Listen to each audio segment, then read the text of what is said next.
America আর Israel ভেবেছিল ইরানের লিডারশিপকে মুছে দিলেই সব শেষ। তো 10 দিন ধরে আমরা যা দেখছি তা কেবল মধ্যপ্রাচ্যের একটি যুদ্ধ নয়, এটি গ্লোবাল পাওয়ার ডাইনামিক্সের এক বিশাল পরিবর্তন। আমেরিকা ভেবেছিল তেহরানের রাস্তায় বিদ্রোহ হবে, আর ওয়াশিংটন তাদের পছন্দের একটা পুতুল সরকারকে বসিয়ে দেবে। কিন্তু রেজাল্ট কি? 10 দিন পর দেখা যাচ্ছে আমেরিকা আর ইসরায়েল উল্টো নিজেরাই গোলক ধাঁধায় আটকে গেছে। ইরান এমন এক তাসের চাল চেলেছে যা পেন্টাগনের সব হিসেব উলটপালট করে দিয়েছে। আজ আমরা ডিকোড করব ইরানের সেই অসম যুদ্ধ কৌশল বা অ্যাসিমেট্রিক স্ট্র্যাটেজি, যা হোয়াইট হাউসকে এখন মস্কোর দরজায় ভিক্ষা করতে বাধ্য করছে। স্বাগতম পাওয়ার পলিটিক্স টিভিতে। আজ আমরা কথা বলবো ইরানের সেই ভয়ঙ্কর মাস্টার প্ল্যান নিয়ে, যা কেবল ইসরায়েল নয়, পুরো পশ্চিমা বিশ্বের অর্থনীতির উপর বড় ধরনের আঘাত এনেছে। ইরান কিভাবে এককভাবে পুরো নেটো জোটকে চাপে ফেললো, রাশিয়া আর চীনের ভূমিকা এখানে ঠিক কতটা গভীর, আজকের ইনসাইড পাওয়ার অ্যানালাইসিসে আমরা প্রতিটি পয়েন্ট বুঝবো। বন্ধুরা, সামরিক ভাষায় একটি শব্দ আছে, escalation strategy with asymmetric dynamics. সহজ বাংলায়, শত্রুপক্ষ যেখানে শক্তিশালী আপনি সেখানে সমান লড়াই করবেন না। আমেরিকা এবং ইসরায়েলের বিমান শক্তি বা এয়ার সুপিরিয়রিটি ইরানের চেয়ে বহুগুণ বেশি। ইরান এটা খুব ভালো করেই জানে, তাই তারা ডিরেক্ট কনফ্রন্টেশনে না গিয়ে যুদ্ধটাকে ছড়িয়ে দিয়েছে। ইরান যা করেছে তা হলো মাল্টিপল ফ্রন্ট গেম। আমেরিকা যখন ইরানের ভেতরে টার্গেট খুঁজছে, ইরান তখন টার্গেট করছে পুরো মধ্যপ্রাচ্যের মার্কিন বেসগুলো। কাতার, বাহরাইন, কুয়েত, এমনকি সৌদি আরবের ভেতরে থাকা সিআইএ অ্যাসেটগুলোকে আজ ইরানের র্যাডারে। এই অসম কৌশল আমেরিকাকে এমন এক অবস্থায় ফেলেছে যে তারা বুঝতে পারছে না কোথায় ডিফেন্ড করবে আর কোথায় অ্যাটাক করবে।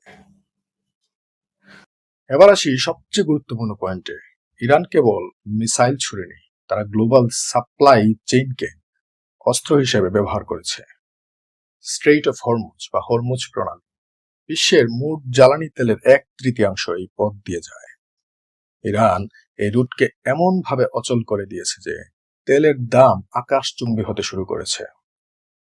এখানেই ইরানের আসল রাজনৈতিক চাল। তারা জানে আমেরিকা, ইউরোপীয় এবং দক্ষিণ এশীয় মিত্ররা এই তেলের সংকটে পিষ্ট হবে। যখন দেশগুলোতে মুদ্রাস্ফীতি বাড়বে, তখন সেই মিত্ররাই উল্টো আমেরিকার উপর চাপ সৃষ্টি করবে যেন তারা এই যুদ্ধ থামায়। এটাকে বলা হয় কোয়ালিশন ফ্র্যাগমেন্টেশন বা জোট ভাঙার কৌশল। ইরান যুদ্ধটাকে কেবল 2 দেশের মধ্যে রাখেনি, একে বৈশ্বিক অর্থনীতির ব্যথা বানিয়ে দিয়েছে। আর যখন সবাই সেই ব্যথা অনুভব করছে, তখন বন্ধু দেশগুলোই ওয়াশিংটনকে বলছে, যথেষ্ট, এবার থামো। সবচেয়ে আশ্চর্যজনক বিষয় কি জানেন? এই যুদ্ধে সরাসরি অংশ না নিয়েও সবচেয়ে বেশি লাভবান হচ্ছে রাশিয়া। আমেরিকা ভেবেছিল ইরান দখল করে তাদের তেল চুরি করবে এবং বিশ্ববাজারে রাশিয়ার তেলের গুরুত্ব কমিয়ে দেবে। কিন্তু ইরান তার রেজিলিয়েন্স দিয়ে প্রমাণ করেছে যে তাদের পতন এত সহজ নয়। ফলশ্রুতিতে কি হয়েছে? আমেরিকা এখন তেলের অভাব মেটাতে রাশিয়ার কাছেই এক প্রকার নতি স্বীকার করছে। ভেনেজুয়েলার তেল বা ইরানের তেল কোনোটি এখন ওয়াশিংটনের নিয়ন্ত্রণে নেই। রাশিয়ার প্রেসিডেন্ট পুতিন এখন পেছন থেকে ইরানকে ইন্টেলিজেন্স সাপোর্ট দিচ্ছেন এবং একই সাথে বিশ্ববাজারে তেলের একক নিয়ন্ত্রণ হওয়ার পথে হাঁটছেন। এটা কি আমেরিকার জন্য চরম অপমানজনক ব্যর্থতা নয়?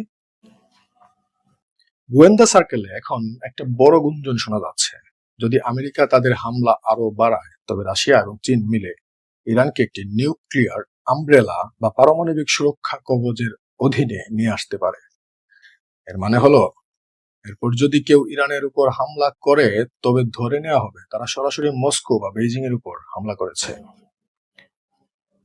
যদি আগামী কয়েক মাসের মধ্যে এমন কোনো চুক্তি হয়, তবে মধ্যপ্রাচ্যের পুরো নিরাপত্তা মানচিত্র চিরতরে বদলে যাবে।